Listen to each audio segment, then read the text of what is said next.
Hey guys, my name is Marcel from GANNIKUS.com. I'm here with Greene. Kai, you've been here several times in Germany and this is not your first FIBO. So what do you like about Germany? Well, good morning. Good morning, Marcel. Good morning, everybody out there. Well, I don't know. What was the question? I'm sorry. What'd you say? What was the question? What do you like about Germany? Oh, man. Well, I tell you what, since I got off the plane till now, we've just been swallowed up with so much really, really wonderful reception. The people have been nothing but warm since we've gotten here. And each time I come, I get a chance to feel put in touch with that. So I'm very excited about that, and I'm very excited to be able to be here and support Power Tech and represent all the wonderful things that we have going on. Okay. Yeah. Your documentary, One Day in Life of Greene, is now legendary. Uh-oh. I see you got over 5 million views. What do you think about this time? Well, you know what? I really didn't notice that it was done so well. But again, it goes back to that thing that you just said, or the thing I was just trying to tell you about the reception. We've been received so well, and my story, and more importantly, the things that are ideas that are closest and nearest and dearest to my heart. Surprisingly, has gone over very, very well with the audience. And yeah, man, everywhere I go, everywhere I look, everywhere I choose to find it. We've been just received so well. So to answer your question, man, it's almost surreal. But I'm really, really excited about being able to experience it, and living in the moment right now is a way that I'm able to enjoy it best. But sometimes you look back at this time? Well, you know what? Right now, no, we're living it now. So we're not going to look back yet. We'll probably look back tomorrow and maybe some years to come after. But right now, we're in the living. We're in the midst of experiencing this. As I look around at the Power Tech booth, I'm surrounded by like all these, wonderful faces and eyes, and people that are interested in what we've got going on here. So, I'm very excited to be a part of something that is able to be shared with so many people, and I'm really encouraged to believe very, very positively about everything that we'll be able to do going forward. You now an actor. How does it come? Yeah, I guess you could say that. You're in Stranger Things? Yes, yeah. Well, you know what? It's just one of those things, again, that go back to being able to be received really, really well. And, I guess one thing that I try not to do right now is to hold my good gift hostage. So sometimes when traveling and working, sometimes it can be very, very stressful. Walking into a situation where the expectations are high, and you may not know exactly how to meet up or rise up to the level of all the things that are expected of you when you're in the spotlight. That can be kind of stressful and definitely anxiety producing behind the scenes. But, like I can say, I'm really, really fortunate to have been received as well as we are. And now, being empowered through the vehicle of Power Tech to be here in this moment and opportunity now, I'm happy to be able to share it with all of you. I hear you read a book. Is this correct? Read a book? To write a book. Oh, well, okay. Well, you know what? We're in the process of doing some really great things. One of the things that we've been doing back home is we've been working on some ebooks. I've gotten a chance to take a lot of the experiences that I have in my training and some of the lessons that I've learned with contest preparation and stuff.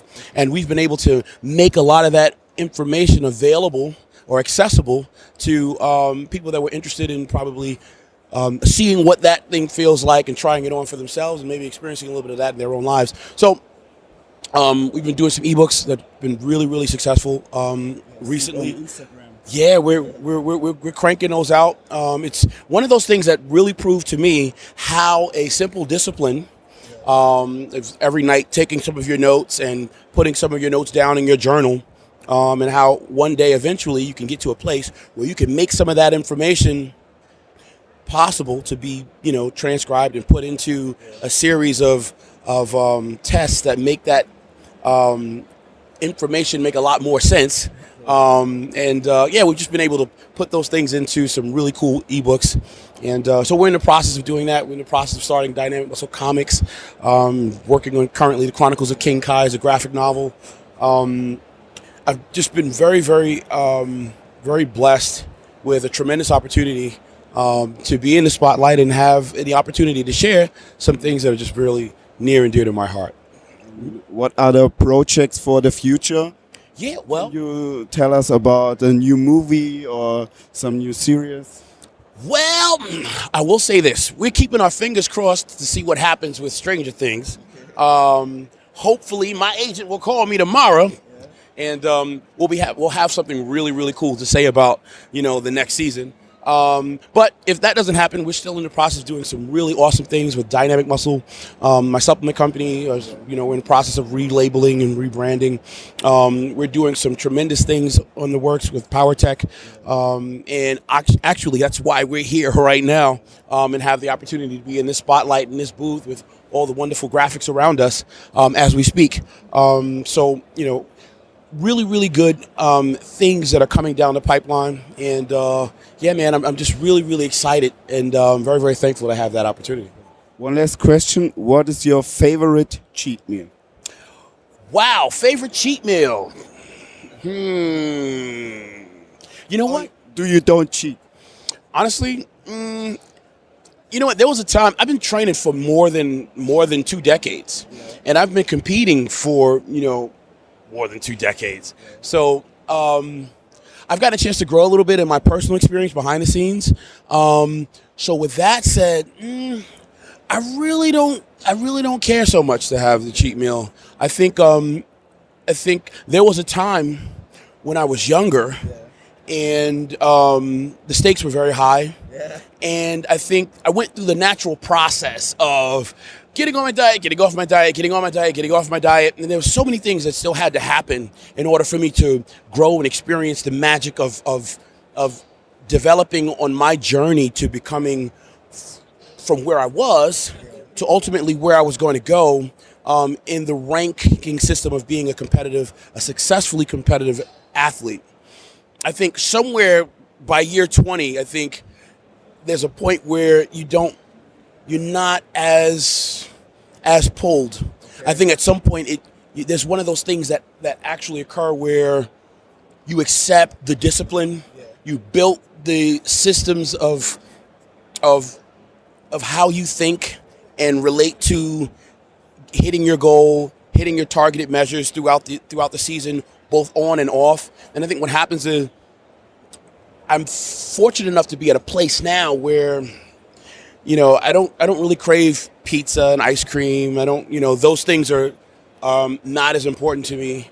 I think my goals are important to me, and I think my goals being as important to me as they have been is the number one reason why I think I was able to move through the ranks, pretty quickly as an athlete, when working to be the best athlete that I could be at that time.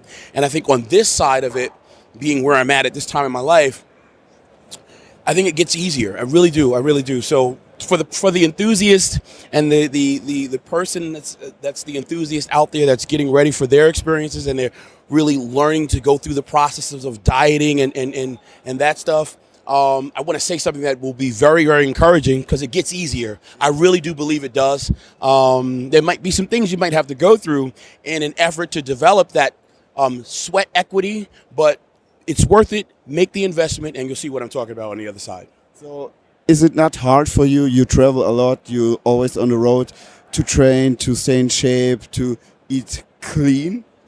Well, you know what? There are challenges. I think challenges are real. When you're hungry and you're on the airplane, what do you make? Well, you know what? I've been through some experiences. There was a time when I was trying to go up to, a body weight, and I'd only been but a body weight. And a lot of times the new ground that I had to cover was fraught with its own set of challenges. So to go from 130 pounds and push my way up to, ultimately what becomes, 260 or 250, or to go from 260 or 250 and push my way up to 320. Suffice it to say, there's a lot of changes that have to happen, not only in your mindset but also in the things that you have to do. But now on the other side of that, it's no longer appropriate for me to walk around at 320 pounds. So now hovering somewhere around 290, it's different. You know what I mean? It's very, very different. And I think some of the stress that went along with maintaining the body weight of being 320 in an off season, as it was that time in my career when I had to do that, it's changed being where I am today. So I think the disciplined approach is not to the same degree of extreme as it had to be at another time in my career and my life, but on this side of it, it's easier. It's easier because we have had that experience. I understand. So Kai, thank you for your time. I hope you enjoy the FIBO in Cologne, and have fun, guys. We see us. Peace Bye. from PowerTech.